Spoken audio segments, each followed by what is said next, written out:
Assalamualaikum warahmatullahi wabarakatuh. Hai teman-teman semuanya, jumpa lagi di channel aku, Ivon Margiati.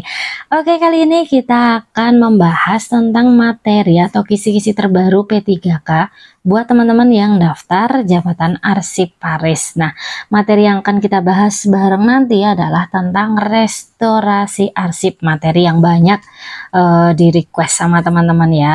Insya Allah nanti akan kita bahas bareng-bareng. Semoga nanti materi-materinya banyak yang bisa membantu teman-teman dalam belajar untuk menghadapi tes P3K tahun ini. Tapi sebelum kita mulai pembahasannya, boleh klik dulu ya tombol subscribe-nya. Sudah? Kalau sudah, silahkan klik like juga, atau teman-teman komen jika ada yang ingin ditanyakan. Dan silahkan share juga konten ini atau channel ini ke teman-teman kalian yang akan mengikuti tes P3K jabatan arsiparis juga. Silahkan follow Instagram aku di Ivon Margiati, boleh DM atau tulis di kolom komentar YouTube jika ada yang ingin ditanyakan. Oke, sekarang kita membahas dulu pengertian dari preservasi arsip. Itu adalah keseluruhan proses dan kerja dalam rangka perlindungan arsip statis terhadap kerusakan arsip atau unsur perusak dan restorasi atau perbaikan bagian arsip yang rusak. Dalam preservasi arsip dikenal dua metode yang dapat digunakan, yaitu satu, preservasi preventif, yaitu tindakan untuk mencegah rusaknya arsip atau dokumen dari faktor eksternal dan juga internal. Dua, preservasi kuratif, merupakan tindakan untuk perawatan dan perbaikan arsip atau dokumen dengan memperhatikan keutuhan informasi yang terkandung di dalamnya. Jadi kalau preventif itu mencegah ya teman-teman, mencegah rusaknya arsip. Tapi kalau kuratif itu udah merupakan suatu tindakan untuk perawatan dan perbaikan arsipnya. Pengertian dari restorasi arsip merupakan upaya penyelamatan arsip yang sudah rusak. Nah, proses restorasi ini sedapat mungkin dilakukan agar dapat mengembalikan arsip agar dapat menyerupai bentuk aslinya. Dengan demikian, informasi atau data yang terdapat di dalamnya dapat diselamatkan dan digunakan kembali untuk kepentingan instansi atau perusahaan. Jadi restorasi arsip ini termasuk preservasi kuratif ya teman-teman, karena sudah merupakan tindakan untuk menyelamatkan arsip yang sudah rusak, untuk melakukan perbaikan kayak gitu ya. Adapun kegiatan yang dilakukan saat restorasi arsip yaitu satu, mendaftar arsip yang akan diperbaiki, kemudian dua, mencatat jenis, metode, dan rangkaian tindakan perawatan yang pernah dilakukan terhadap arsip yang akan dilakukan, tiga, melaksanakan perawatan yang tepat dan hati-hati dalam melakukan pemeriksaan secara berkala. Nah, setelah itu harus nih ada persyaratan yang dibutuhkan dalam restorasi arsip teman-teman.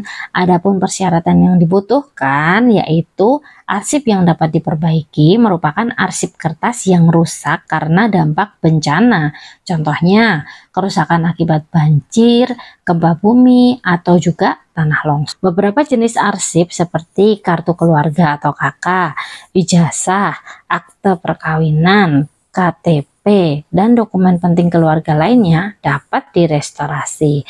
Sementara untuk perusahaan, berbagai jenis arsip sebenarnya dapat direstorasi kecuali nih arsip vital perusahaan yang menurut pasal 1 ayat 4 Undang-Undang Nomor 43 Tahun 2009 tentang kearsipan tidak dapat diperbarui atau digantikan jika mengalami kerusakan atau hilang. Kemudian kriteria kerusakan arsip nih teman-teman. Arsip yang akan direstorasi memiliki kriteria tertentu terkait tingkat kerusakan yang meliputi satu, kerusakan ringan, dua, kerusakan sedang, dan tiga, kerusakan berat.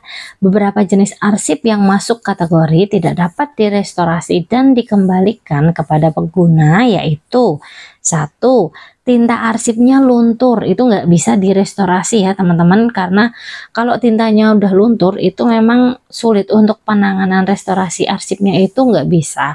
Kemudian yang kedua, tulisan atau informasi arsipnya rontok, jadi tulisannya itu nggak bisa kebaca, itu juga nggak bisa direstorasi.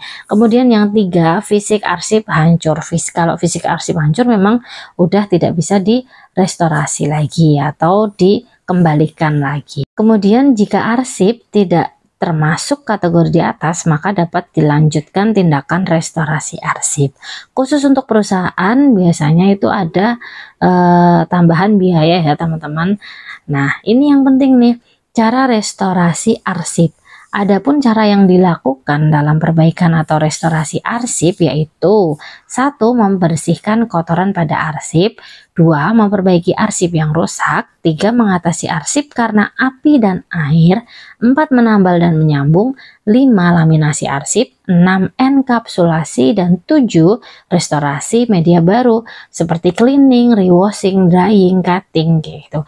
Jadi tindakan restorasi arsip dengan tindakan preservasi buat kegiatan di perpustakaan itu hampir sama ya teman. Arsip dan perpus itu kegiatannya hampir sama. Di perpus juga ada kegiatan seperti perbaikan buku, itu caranya juga hampir sama kayak restorasi arsip. Nah, kita bahas satu persatu dari cara restorasi arsip itu. Yang pertama tadi, membersihkan kotoran pada arsip. Itu adalah proses menghilangkan kotoran, jamur, dan faktor lain yang merusak arsip. Untuk menghilangkan noda yang melekat pada kertas dan meninggalkan bekas seperti noda cat dan minyak, maka akan digunakan larutan bensena. Kemudian yang kedua, memperbaiki arsip yang rusak yang disebabkan oleh kandungan asam dapat dihilangkan atau dinetralisasi dengan zat kimia yang disebut dengan deasidifikasi. Deasidifikasi ini tidak untuk memperkuat kertas yang sudah rapuh oleh pengaruh asam ya teman-teman, tetapi cara ini hanya untuk menetralkan asam yang merusak kertas dan memberi bahan penahan atau buffer untuk melindungi kertas dari pengaruh asam yang berasal dari luar. Kemudian cara yang ketiga, mengatasi arsip karena api dan air. Nah, mengatasi arsip yang terkena api dapat diperbaiki sesuai dengan tata cara perbaikan kertas. Sedangkan arsip yang terkena air, langkah pertamanya dapat dilakukan dengan menghilangkan kotoran dan lumpur dulu dengan aliran air dingin. Dan bagian yang kotor dihapus perlahan menggunakan spons. Setelah pencucian, simpan di ruang yang kering dilengkapi dengan exhaust fan selama 24 jam dengan kelembapan 35-50%. Arsip diletakkan per lembar di atas kertas penyerap dan dilakukan sesering mungkin agar proses pengeringannya berlangsung efektif. Kemudian yang selanjutnya ada menambal dan menyambung ya teman-teman. Dilakukan untuk mengisi lubang atau bagian yang hilang pada arsip atau menyatukan kembali arsip yang robek akibat bermacam-macam faktor perusak. Menambal dan menyambung kertas terdiri dari menambal dengan bubur kertas, menambal dengan potongan kertas, dan menyambung dengan kertas tisu. Menambal dengan kertas tisu berperekat. Jadi ini kertas tisunya bukan kertas tisu biasa ya teman-teman, bukan kertas tisu yang kayak kita pakai itu, bukan. Ini adalah kertas tisu khusus untuk kegiatan menambal dan menyambung jika ada arsip yang rusak. Cara restorasi arsip selanjutnya yaitu dengan laminasi arsip. Laminasi arsip itu adalah proses melapisi atau menutup satu lembar dokumen di antara dua lembar bahan penguat. Laminasi biasanya digunakan untuk arsip yang sudah parah, rapuh, atau robek. Metode laminasi terdiri dari laminasi dengan tangan dan laminasi dengan mesin press panas atau dengan mesin roll atau lift casting machine.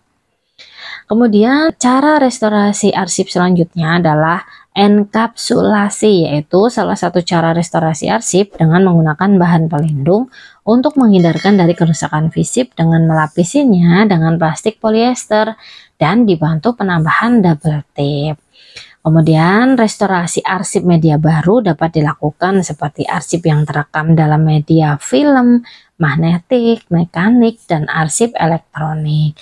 Cara restorasi arsip ini memerlukan keahlian khusus dari para konservatornya. Oke, itu beberapa materi yang kita bahas tentang restorasi arsip. Semoga materi-materi ini bisa membantu teman-teman dalam menghadapi ujian tes P3K Jabatan Arsiparis. Semoga kisi-kisi ini bisa membantu teman-teman dalam dalam belajar.